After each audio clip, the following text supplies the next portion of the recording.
Hello everyone, today I'm looking at Vagrant Story. This one, I'm going to put a disclaimer at the beginning here that I did not fully beat this game and I did not finish it. In fact, I got about 5 or so hours in and then my save file got corrupted. So just bear in mind I'm basing my review off that short limited amount of time. I got, I think, 11% complete in the game, so it's a bit unfair for me to review a game like this, but simply because this is considered one of the greats of all time, I at least wanted to give a partial feedback on it. Otherwise, I'd feel forlorn that while it's still fresh in my head, because there is a lot of things to say about the short amount of time that I did spend with it. I mean, 5 to 6 hours is quite a bit. I only got through a tenth of the game, so that's what, a 60-hour game. Yeah, I don't have time for that right now. Anyway, Vagrant Story. It's I understand why this is considered one of the deeply beloved, cherished, interesting RPGs, and it feels kind of odd to call it an RPG because its system and gameplay is really so nuanced that it almost defies the genre. So it's made by Square in 2000. So it's kind of pretty much at the end of the PS1 lifespan. So Square at this point, they've done a bunch of different projects, a bunch of different experimentation, and this kind of feels like the culmination of Square before they were acquired by Enix. So it's just a peak RPG weird thing. I'm reminded of things like Final Fantasy Tactics and Parasite Eve, in the sense that Tactics, you have the rotating camera angles. This time you have just more than 4. You have 8 now camera angles that you can rotate around, as well as the Parasite Eve style stop-start combat system. Whereas in other games or other RPGs, you'd have to load or enter into a battle. They've made it so that you still stay on the world map when you fight the enemy, but every time you select the attack button, it actually pauses the game and it actually goes into an automatic VATS mode like Fallout, where suddenly you're just selecting the different body parts that you're attacking. Usually this doesn't really matter because it's for the normal enemies, it's just whatever aspect you can hit that really counts. However, for bosses, sometimes you have to hit certain body parts or like do a rotation on the body to really start doing damage or deal serious damage. The opening is, I mean, the thing that really struck me about Vagrant Story is the atmosphere and the style and the writing. The writing feels very mature, very kind of esoteric. It's not too old-timey English. It feels very real and personal, and again, similar to Tactics in terms of the script. And also in terms of the design of the characters, they have these very kind of soft, flat faces. But using the PS1, in terms of PS1 graphics, it almost feels HD or very high definition in the sense that the characters look very realized. I'm not sure how else to say it, but it seems like a very ageless style for the characters, and it feels very mature for who you're playing as, the cast of characters, and the story itself. The story itself, since I didn't get very far into it, is a very kind of all-around kind of thing. Like, there's lots of things are happening, which is honestly a great way to start the story, and I just really have to give it to this game for a great intro where it combines cutscenes and gameplay and opening credits, which is just crazy to me. So you'll have like a 30-second, even 20-second cutscene, and then it'll start rolling the credits for the people who worked on the game. It's funny too because it's technically not a cutscene because you have to actually enter to go through dialogue. So it's this weird thing where you are interacting with the game as the credits are already rolling. So it's not just cinematic. And I think that's something we've really lost in this day and age, where an opening cinematic is just a cinematic. You just sit there and watch without any interactivity. And I think there are pros and cons to that. There are some games where I just despise the fact that you have to sit there and watch a cinematic that if you're not into it or if it's not the right vibe, you just have to sit there and go through it without it keeping your attention in any way that is significant. The other thing that really struck me about, so yeah, the story, trying to remember exactly what happened. You basically had, it's very, political, in the sense that you have some duke who is double crossing, what is it? He's double crossing the king, and there's also this cult that's being led by this guy called Sydney. Oh yeah, the names in this game are this very kind of anticlimactic and kind of girly sounding. So the main villain is called Sydney, who is this blonde twink, cultish kind of villain, and the main character, his name is Ashley Riot. And I mean, the guy does have assless chaps, but it's completely serious. There is nothing weird going on here. It reminds, it really does harken me back to the days of JRPGs where they just did whatever. It's like, how do we stand out from the other crazy characters? To make his hair blue? It's like, no, give him assless chaps. Same thing with Magna Carta Tears of Blood. It is like, guys in the future, they'll just be wearing, they're just having the weirdest clothing ever. And we just don't question it. It's not sexual. It's not weird. It's not even focused on. It's like, yeah, that's what it is. And we're focusing on the story. And it begins up with, like the burning of a monastery or something. And so you're actually an agent of the KVD or something, which is like a special theologian attack force.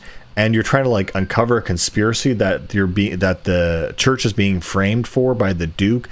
That I don't know, but there's some intense political shenanigans. So it really just go out the window once you start the game, and it becomes a lot more personalized. It's you tracking down Sydney, yelling his name a lot.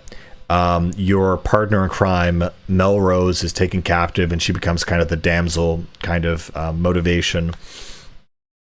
And you just kind of go through this giant dungeon fighting, skeletons, monsters, like very generic enemies. But the way it's set up and the way that you do combat is so nuanced. It really feels very different to me, at least. I mean, I hate medieval fantasy dungeons that are just rats and skeletons because it's so generic. But here I'm not thinking about it. And I hate to say it, but there's one aspect of this game that does remind me of Dark Souls, and it's actually the worst aspect of Vagrant Story, and the reason why I really don't want to go back and keep playing it, which is that it's the music. It's the music and really the lack of music. And when you do have music, it's like moaning or weird, just choral, whatever, or just violins that are supposed to depress you. And it kind of makes sense for the environment that you're in, because you're basically tracking down Sydney in this giant underground sewer / dungeon that is beneath this holy city of Le Monde. I was very, very confused because after getting through around 3 different bosses, the game did not open up to an overworld. So I was just really confused. So it turns out because every time you beat a boss, it tells you your map completion. I'm like, okay, so by the 3rd boss, I've done 11% map completion, which makes me think, oh, I'm not getting out of this dungeon. And I realized that the dungeon and the sewer that you are in, that's it. And then when I realized that, I'm like, oh, so it's literally the most advanced dungeon crawler, but it has all this political intrigue and this cast of characters and a really interesting combat system that just kind of covers that up. And once I realized I'm going to be in the same basic dungeon for the whole game, I really lost interest, especially when the environment doesn't really change, when the music isn't really going to change. That really killed my motivation, I'll be honest. And the story and the pursuit of this character really wasn't firm enough or spicy enough to really catch my interest. And for what I've seen other people say, the narrative kind of remains as convoluted as it is throughout.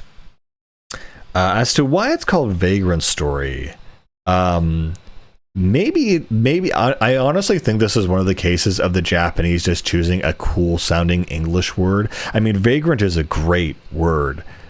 you don't see a lot, but it basically means hobo. And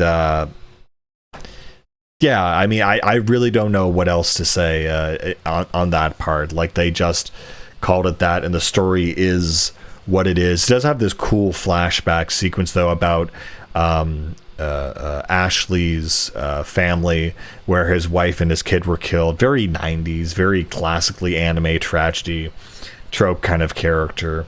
And now he's not really out for revenge. He's not like God of War, I'm angry. He's kind of like dead inside, Cloud Strife style, kind of. It seems when families die in Western fiction, the guy just goes mad with rage, and in Eastern fiction, he just becomes mega depressed. I wonder if that's a case that we could research. I guess in Nier's case, it's a bit of both, honestly. It's a nice in-between. But anyway, yeah, so the combat system I think is the most interesting part of the game itself, because again, it's like Parasite Leave for the 5 people who play that, right? So I have to explain it. Honestly, it's one of the coolest combat systems where, you know, they're kind of in the late stage of the JRPG in the 90s, and they're trying to find a way to innovate themselves out of the framework of 4 guys in a row taking turns attacking. They tried something very experimental with Final Fantasy VII, where you had the ATB system, which is the active battle, ATB, active time battle system, ABT, anyway, where you have a meter that's like your time, and when your time expires, your time is up, then you can attack. And it's funny that they've kept that system more or less throughout. I think 8 had, no, I think they removed it in 8. I think 9 had it, but it was really weird. I didn't like 9. So they're on this path of, okay, how do we spice up our JRPGs to basically be Devil May Cry? Because the dream idea is like, we're going to have a game whose story as complex as Final Fantasy 7 or 10, but the gameplay is like Devil May Cry. Like, that's the dream. We're going to make this super complex story, the best story you've ever heard, along with the most intuitive, fun combat system that isn't just a bunch of guys waiting around to attack, even though honestly, like, that style of system, once you kind of get into the groove of it, like Persona 5, 2015, that still used essentially the exact same system of turn-based fighting, but it keeps it lively, it keeps it active. It's just a different pacing of combat that really, I think, has its own cons and benefits, but I think it has a lot more a lot more pros than cons. And it's simply because people see it, and they just even from a gamer standpoint, you look at that and you think, oh, that's gross, I don't want to do that. And then you actually start playing it, and it feels different from how it looks. Especially to a non-gamer, they look at turn-based fighting and they're like, I want nothing to do with that. And it's understandable. But when you actually start playing it, in the moment, it feels really good. I even had this up until recently with a game called Inscription, where I was like, I hate card games, I hate turn-based stuff, I do not care how widely praised this game is, I want nothing to do with it. And then it came out on Game Pass, and I got to try it, and I thought, oh, this is actually really, really good. It's one of those things that's so hard to visualize and sell the experience of without just seeing it. You have to sell the feeling of it. Anyway, enough tangent. So they're trying to make an action-oriented JRPG. So as I said, the system is that you never go into a battle. You're always on the world map. And the world map is just this endless dungeon crawler, unfortunately. But you basically, you press the attack button, you enter into this VATS mode. And what's really cool, though, about this VATS mode is it does have a scope, a literal limit. So you have this really cool techno, like, it looks like a very futuristic thing that doesn't belong in a medieval setting, where you have this techno ball thing, like very futuristic looking. And this is really cool, depending on your weapon, it'll enhance the range. So if you have a crossbow, you're gonna have a huge, massive ball. Any enemy in that ball, or in that sphere rather, you can basically attack any. Well, actually, you can only attack the body parts. So if you only have half an enemy in your sphere, you can only attack those body parts, and anything outside of that are going to be off limits. So then you have to, like, you know, undo and then redeploy once they're in range. So if you have a dagger, your sphere's gonna be very, very small. It's gonna be CQC close quarters essentially. I really like it, and I think it's really cool. And again, another thing I really like about this game, which is also kind of a negative in a weird way, is that in the main menu you also have the in-game manual. And this is really cool because in a world like now where I wish we had real manuals and they just don't exist anymore, having an in-game manual will be really useful. In games like Tunic, it's actually part of the lore, which is even cooler. But this game does have an in-game manual, and unfortunately it's very technical and very dry, and it doesn't force anything on you. There are no tutorials in this game. You can just play it blind, and that, again, that's a good and a bad thing. For example, like partway through the game, like after the second boss or something, you unlock I don't know how to call it, like mid-combat prompts, or combat prompts. So like I always refer to Paper Mario as the most, I know for me that's the most iconic idea, is that when you're attacking, you select the attack, the character initiates it, but if you also click the attack button while they're attacking and you hit it just as they hit the target, you'll get an extra bonus. And this is kind of activated as a whole new mechanical system, and I wasn't aware of it, and I found out by accidentally clicking when I was attacking as a button prompt. And they also start scoring you, so you start to say fast or slow depending on how fast or slow from the target time you are from hitting the enemy on the animation scale. And of course, this also works on defense. And it wasn't until I opened the menu and I saw, oh wait, no, battle mechanics. And so on battle mechanics, it was really, really fascinating because essentially you can customize this. So this is a crazy mechanic that I think someone else would copy, but they haven't yet, where essentially it's not just if you press the attack button as you're hitting the enemy, but you can customize it to square, triangle, or circle, that it'll have a different status effect. So it won't just be, oh, you did extra damage. It'll be like, oh, you instead steal MP, or you steal HP, or defending, it's like, okay, if you specifically hit this button prompt, you get fire resistance or wind resistance, and you map it to each one. So if you're attacking an enemy and you're thinking, okay, I just want to kill this guy as quick as possible, you press the circle, but then you think, oh no, wait, actually I'm low on health, I should try to steal some HP, and you click square instead. And my favorite one is that if you click triangle, you can map that to poison and then do poison damage. And then there's certain enemies where they're just stuck on this little platform, you can just watch them die. So there's a lot of really advanced, complex mechanics in this game that I've literally never seen before. And I'm really just like, I remember the moment where I was playing the game and I activated this sphere and I started hitting the different body parts. You know, you can do the shoulder, the legs, the arms, the torso, or the head, similar to Eternal Darkness actually. And I just thought, this is so cool. It actually hooked me in that moment, until I found out that it's basically just one level for the entire game.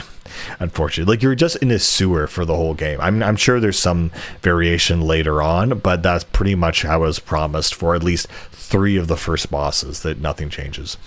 And honestly, good for them for basically disguising a giant dungeon crawler and making it very interesting up until that point where my save got corrupted. I probably might have played it more, but I digress. There's also a magic system, and so the magic system works pretty much the same way, just that you have MP, and you find scrolls, you use the scroll once, you then learn that technique. There's also this thing where this is really strange actually.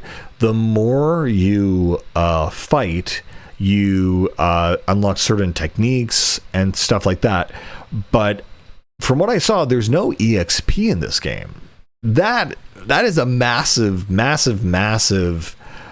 removal of the main mechanic. I mean, the underlying structure of JRPGs and RPGs is based on experience points. That's why I'm very hesitant in calling this an RPG, because there's no experience points. Instead, what they do is that you defeat a boss, and every time you defeat a boss, you get this little slot machine thing where you click circle, and it'll land on something like +3 strength, or +2 magic, or +1 agility, and that's how you level up. To be fair, though, you do find certain item drops that are just kind of set in the game where it's like, okay, you use this item to upgrade health, strength, magic, whatever. But again, there's no experience points, so there's no incentive to fight enemies. It's actually, you're kind of incentivized to actually run away or run around them sometimes, which is a bit difficult. But it was a very different experience where it's like, okay, this boss is kicking my ass, I just need to grind in this area, obviously, where it's like, no, you just have to figure out a strategy, figure out a weakness. And again, if my saving wasn't always corrupting, then that'd be fine.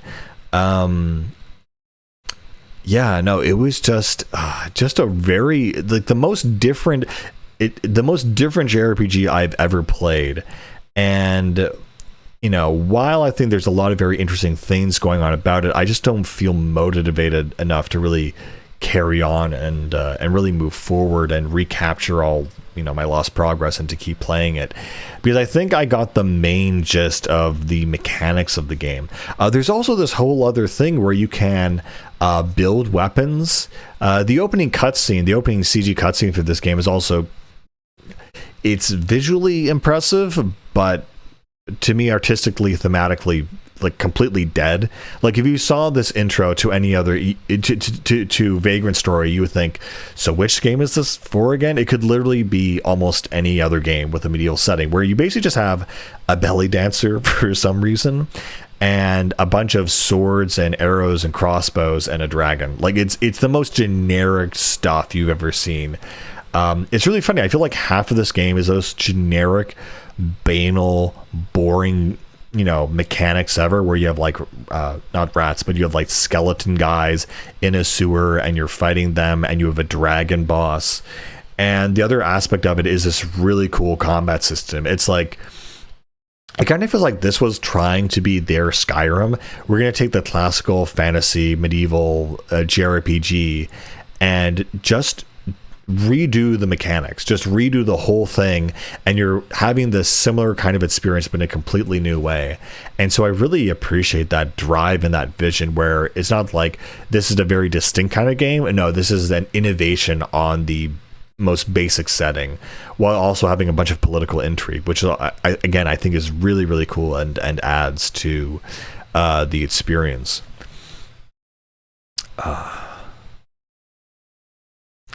Items pretty much work the same like every other Square game. Things for ailments like numb, silence, poison. You have HP things, potions, basically. Mana things. Items aren't really that. The one thing I do find is that the language and the writing is just very distinct and very mature. All of the description, like, for example, when you upgrade something like your strength, it says like the powder of kings, and it gives a little history, like, oh, this was first developed historically and as an ointment for coronating kings in this part of the land. And so there's very ornate writing. What really blows me away about this game, actually, I think one of the better things about it is the map. Of all things to compliment, the map system, not only is it very intuitive, it's one of those 3D simplified block structures similar to Doom and Metroid Prime, like New Doom rather, which I really like. It's very intuitive to figure out where you are, while at the same time you don't have a marker for your character, which is really strange. You don't actually have the compass, little arrow showing you the direction you're pointing. It just shows you the room you're in. But despite that, it's very intuitive, and you can rotate the map 360 z-axis degrees, whatever. What really blew me away, that was just really bizarre / interesting, is a lot of these rooms, they're just boxes. There's and speaking of boxes, the other aspect of this game, besides kind of the platforming And by the way, it's very strange that the enemies move around the environment by jumping up on things. So there is verticality. And that's the other thing, I'm sorry, just to again branch off, is that square in this game is to jump. So this is a JRPG where you're jumping. This is just so different from everything I'm used to, all the kind of concepts. And I think, I thought gaming had stagnated now, but looking back at Vagrant Story, they were cooking with something very interesting, very different, very, very cool, like a vertically bound or induced JRPG. It's really, really interesting. And there's platforming. There's, you can hang onto scaffolding. So it's partially platformer, and it's really cool how the enemies, you can kind of cheese it a little bit, where if they're in the middle of a jump, you can still attack them. It totally lets you, and because you're basically frozen in time, and even when you attack, the time is still frozen. There's no inertia. So that's one way if you can get around cheesing a hard enemy or something, or if you're being grouped up or something. So yeah, the kind of weird platforming, combined with the interesting combat system, it's really quite something. And in the map, what I was going to say, just the name. So yeah, all of these rooms, essentially, they are the most generic, copy pasted, not even procedurally generated, but like it feels like a procedurally generated flavor of room. And despite the absolute banal style of it, they have the most ornate names possible. It's not like basement 1 or like floor 1 or cellar or something.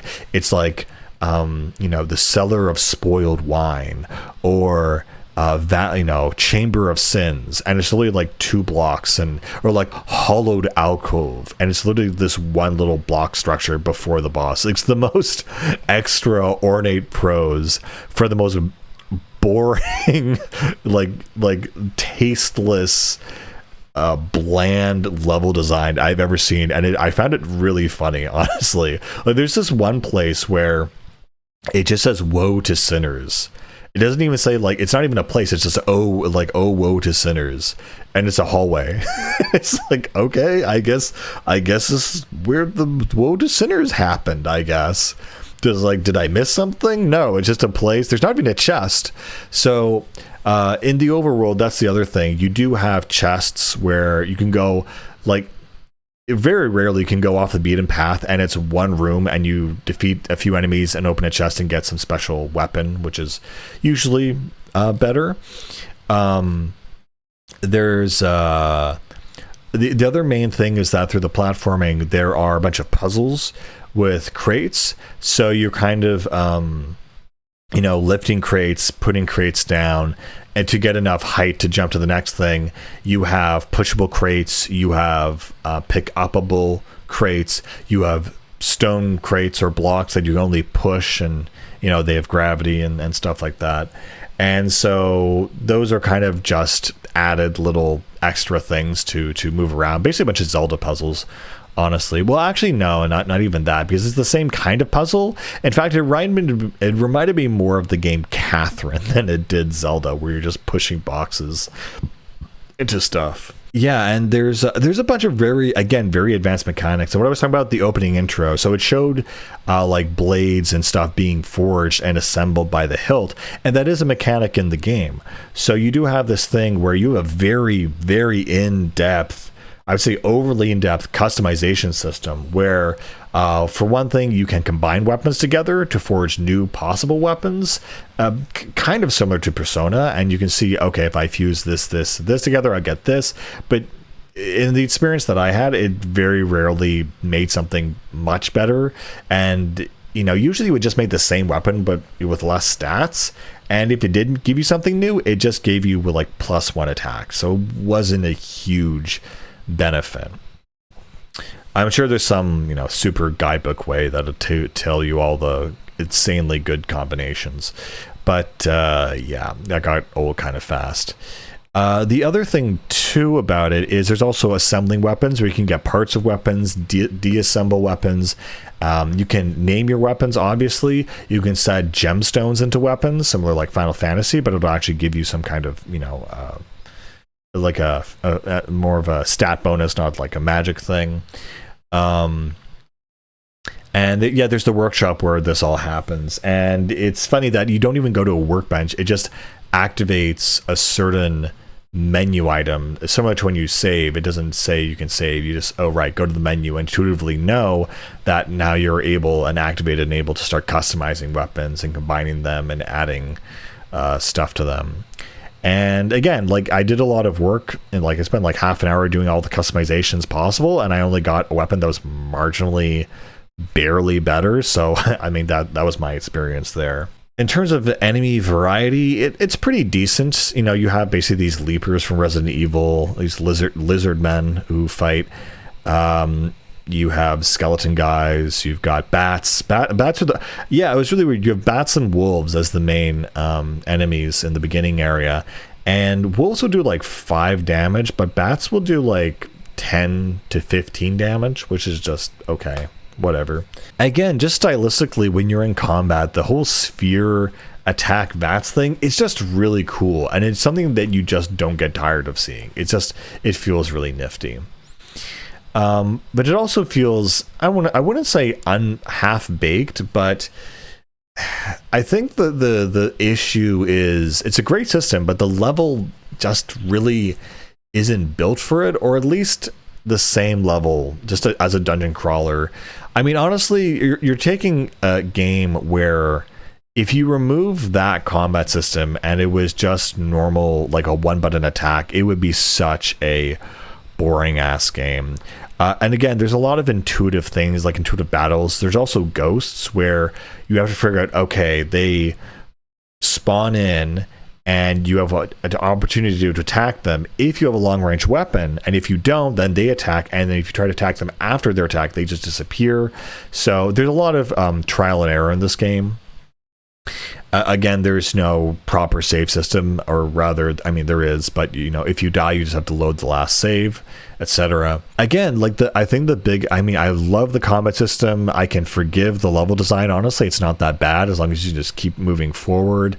Sometimes you have to defeat like a mini boss somewhere, and then you'll get a key and you come back and you open up the next thing, but it's just that over and over again. Again, they start introducing more mechanics, like, you know, the combat prompts and stuff like that, but it just feels like it would drag on a lot. There's a certain point where you've introduced enough mechanics that if you do more, it really bogs it down. I mean, even in the original Paper Mario, there's certain badges you get that you just think, okay, this is cool, but I'm literally never going to use this, especially I'm at this point of the game where I found out the best possible method, so I'm never going to use this weird combination thing. And that is very hard. You think about how you could restructure games, and, you know, what if we put this mechanic first? That people really like that, or would they hate it? And at the end of the day, you just want people to have a fun experience rather than tweaking it too much. But yeah, I guess the other thing about Vagrant Story that's also cool is the cutscenes. They're often told in they're not voiced, but they have this cool comic book style dialogue system, which is really nifty. So they'll have a little speech bubble and they'll have this stylized text, and I just think, man, like, that's something that Persona would do way later.